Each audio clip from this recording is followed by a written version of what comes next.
Unhappy husband, unhappy life. Hey, Billy Birkensocks, since you're the man of amazing advice. Oh, by the way, that is a big, that's a myth, too. The whole sexual fucking revolution, that basically nobody was fucking until Woodstock and the dawning of the age of Aquarius. It all depends on who you were talking to. Told you a long time ago. I remember talking to this he was 72 at the time. It was like the early 90s. And he was saying he had he used to bang this redheaded chick with green eyes up against a tree out in the Boston Common. And my jaw almost hit the floor.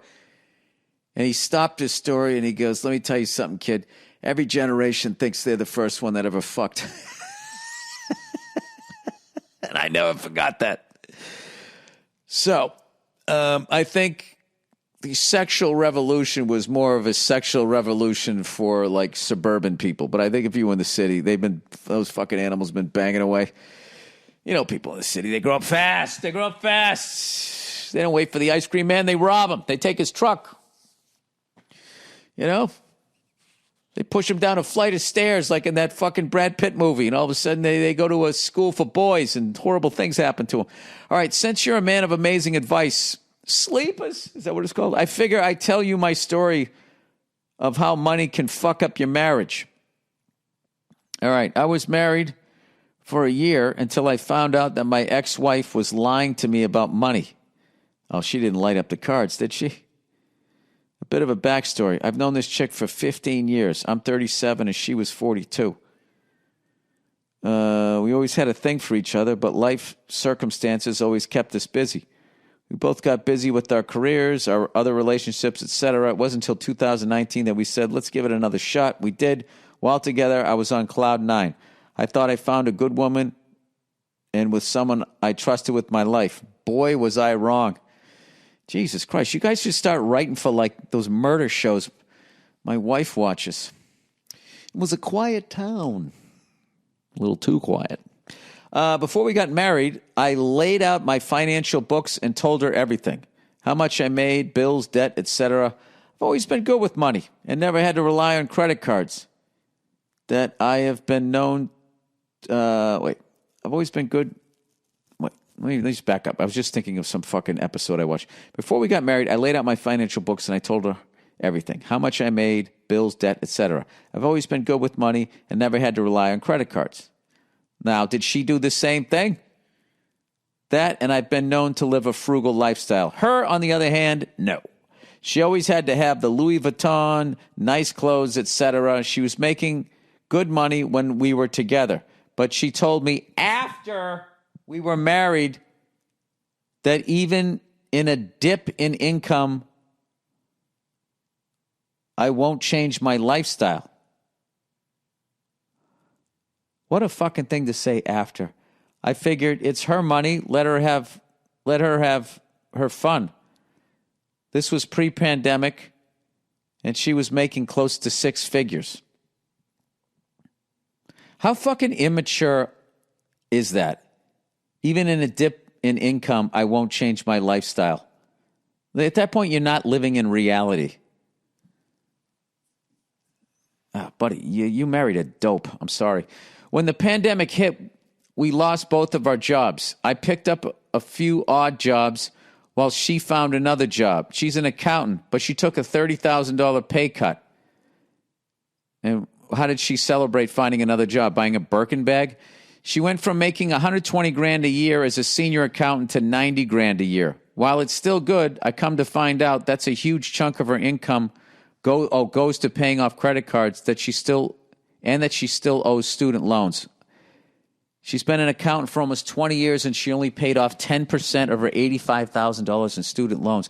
Now, did you not ask her this shit because you didn't want to cause a fight, or because you assumed that because she's an accountant, my laptop's flickering again, that because she was an accountant, she, had her books balanced?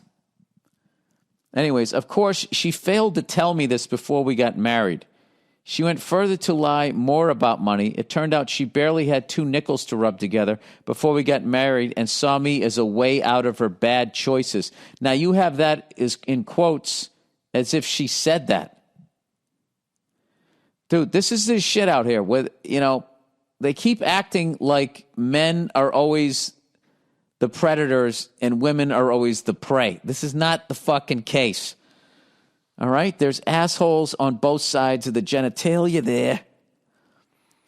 And now that so many people are transitioning, you're going to get more assholes in that fucking pool. All right? So everybody, whatever you're into, you got to have your head on a swivel. All right. As I'm in the process of finishing nursing school and I'm getting ready to graduate within the next 6 months, I have hospitals throwing themselves at me offering great money. Once she saw this, I saw her eyes widen, and she and I both knew that I'd be making great money while she got to spend it. No, dude, no. This is not happening.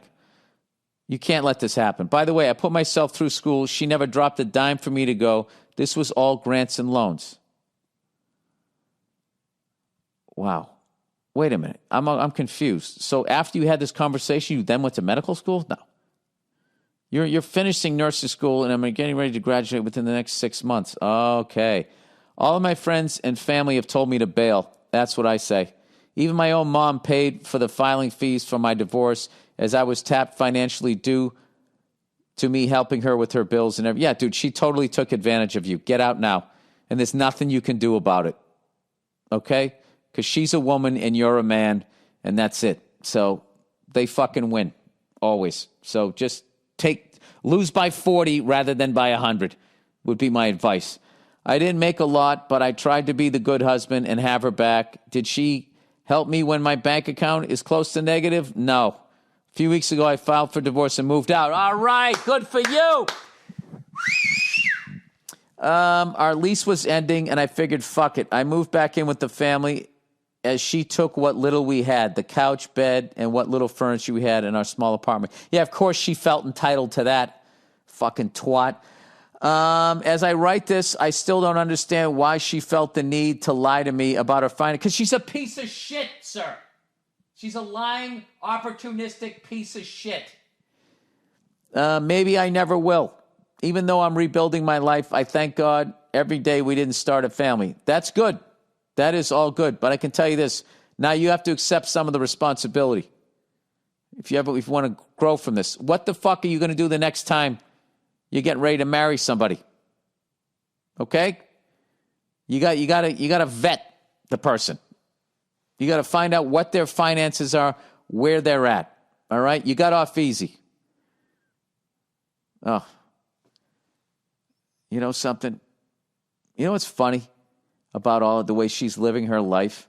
Was she ended up in the same fucking situation she was in with nothing, and then she put you in the same situation, and all she got out of it was a couch and a bed and a small apartment. What a fucking piece of shit. I hope she has to scrub the floors with a toothbrush. I used one at that. All right. Anyway, Bill, I'm sorry for the long-ass email, but hopefully my story will help someone that was in my situation to ask the right questions and always do your due diligence. There you go. See, look, he's taking responsibility. Thanks again, and go fuck yourself. Yeah, man, I'm sorry that happened to you. And there is this big sort of thing out there that, the man's supposed to help, take care of the woman, take your jacket off, put it over the puddle. Don't get caught up in that fucking hype. Treat them as equals. All right? What are you bringing to the party? Okay? Like their ability to manipulate the whole game. Like the same way like they look at it like sex is they're doing you a favor. Like it doesn't feel good for them. Like they don't have an orgasm too. You know what I mean? Like the whole fucking thing, just the whole way that whole thing is just looked upon, that they're giving themselves to you. I guess how we're set up, how you're entering them, I guess on some level, but I mean, there's also like there's some tomfoolery, little tomfuckery going on there with the whole power structure of that. And all they got to do is show up and look good, and they've done their part, and you got to go pick up a hammer and go crush all the rocks. I mean, while they say they want equality, I don't know. I'm just saying. There's a lot of great women out there. This one wasn't, but this woman does exist, but you can't really talk about her now without being called sexist, okay? But the truth is this, okay, women like this are not Bigfoot, okay? They actually exist. So like this person says, do your goddamn due diligence. Look out for it, and if they start getting their back up and they start getting angry, that's because they got something to hide. All right? Then you go Columbo, you act confused, and you keep fucking pressing the questions. And then maybe you start asking people around you what their thing is. Because sometimes people keep their mouth shut because they don't get in the middle of it like, well, it looks like he's going to marry her, so I ain't going to say nothing because I'm going to lose my friend.